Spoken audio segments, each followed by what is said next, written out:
രാജ്യത്തെ ആദ്യ അതിദാരിദ്ര്യമുക്ത സംസ്ഥാനമായി കേരളത്തെ പ്രഖ്യാപിച്ച് സംസ്ഥാന സർക്കാർ.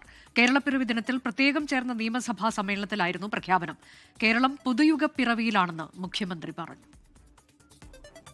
ഓരോ കേരളപ്പിറവി ദിനവും നാം ആഹ്ലാദത്തോടെ ആഘോഷിക്കാറുണ്ട്. എന്നാൽ ഈ വർഷത്തെ കേരളപ്പിറവി ദിനം കേരള ജനതക്കാകെ ഒരു പുതുയുഗ പിറവിയുടെ ദിനമാണ്.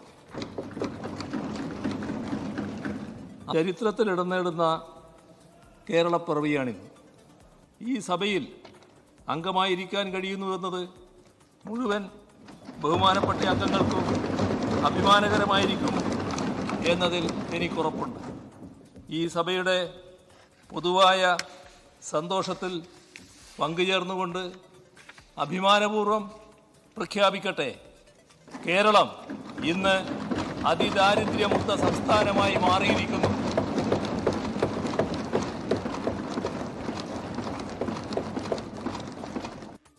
ചരിത്രമുഹൂർത്തമെന്നാണ് സ്പീക്കർ എൻ ഷംസീർ വിശേഷിപ്പിച്ചത്. ഇന്ത്യയിലെ ആദ്യത്തെ അതിദാരിദ്ര്യമുക്ത സംസ്ഥാനമായി കേരളം മാറുന്നതിലൂടെ ലോകോത്തരമായ ഒരു ചരിത്ര മുഹൂർത്തത്തിനാണ് കേരള നിയമസഭ സാക്ഷ്യം വഹിക്കുന്നത്. സാമൂഹിക സമത്വത്തിലൂന്നി ജനങ്ങളുടെ ക്ഷേമവും സംരക്ഷണവും ഉറപ്പുവരുത്തി ഈ സംസ്ഥാനം ലോകത്തിന് മാതൃകയായി തലയുയർത്തുകയാണ്. സമൂഹത്തിൽ എല്ലാ വിഭാഗങ്ങൾക്കും സമാനമായ അവസരങ്ങളും വിഭവങ്ങളും ഉറപ്പാക്കുന്ന സർവ്വതല സ്പർശിയായ വികസനമാണ് അതിദാരിദ്ര്യമുക്ത നിർമ്മാർജ്ജനത്തിലൂടെ നാം യാഥാർത്ഥ്യമാക്കുന്നത്.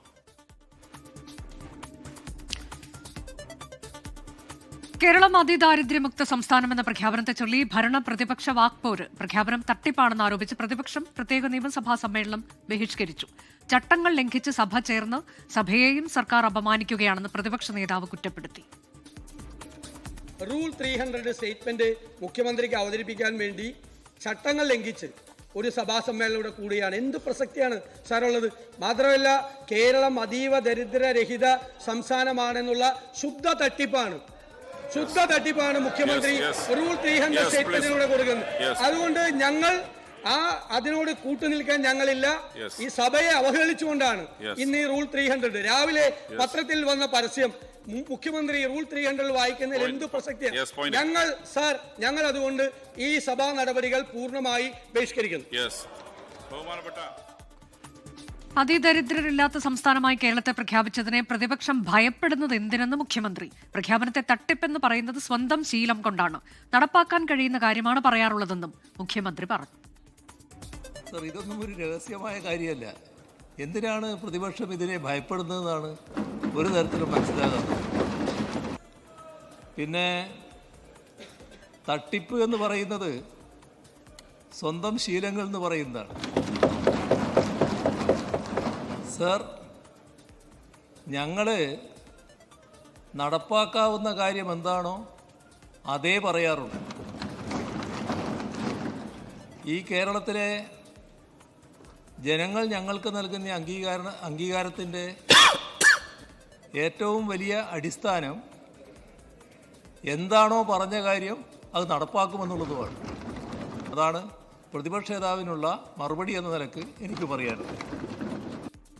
നിയമസഭ ബഹിഷ്കരിച്ച പ്രതിപക്ഷത്തെ ചരിത്രം കുറ്റക്കാരെന്ന് വിധിക്കുമെന്ന് മന്ത്രി എം പി രാജേഷ്. സർ, കേരളപ്പിറവി ദിനമാണിന്ന്. കേരളപ്പിറവി ദിനത്തിൽ കേരളം കൈവരിച്ച ഒരു ചരിത്ര നേട്ടം അതിൽ അഭിമാനിക്കുന്നതിന് പകരം അത് സഹിക്കവയ്യാതെ ഇറങ്ങിപ്പോകുന്ന പ്രതിപക്ഷത്തെ ചരിത്രം എക്കാലത്തും വിലയിരുത്തും സർ. ചരിത്രം ഇവരെ കുറ്റക്കാരെന്ന് വിധിക്കും സർ. സംസ്ഥാനത്തെ അതിദാരിദ്ര്യമുക്തമായി പ്രഖ്യാപിച്ചതിന്റെ ഭാഗമായുള്ള പൊതുസമ്മേളനം ഉച്ചകഴിഞ്ഞ് 3 മണിക്ക് തിരുവനന്തപുരം സെൻട്രൽ സ്റ്റേഡിയത്തിൽ ആരംഭിക്കും. സമ്മേളനത്തിൽ പങ്കെടുക്കാൻ മമ്മൂട്ടി തിരുവനന്തപുരത്തെത്തി. മന്ത്രി വി ശിവൻകുട്ടി മമ്മൂട്ടിയെ വിമാനത്താവളത്തിലെത്തി സ്വീകരിച്ചു. മോഹൻലാലും കമൽഹാസനും ഉൾപ്പെടെയുള്ളവർ സമ്മേളനത്തിൽ പങ്കെടുക്കും. ലോകത്തെവിടെയായാലും ഏത് സമയത്തും 24 വാർത്തകളും ഓഗ്മെന്റഡ് റിയാലിറ്റി പാക്കേജുകളും എക്സ്പ്ലെയിനറുകളും വിശദമായി കാണാൻ ഞങ്ങളുടെ യൂട്യൂബ് ചാനൽ നിങ്ങൾക്ക് സബ്സ്ക്രൈബ് ചെയ്യാം.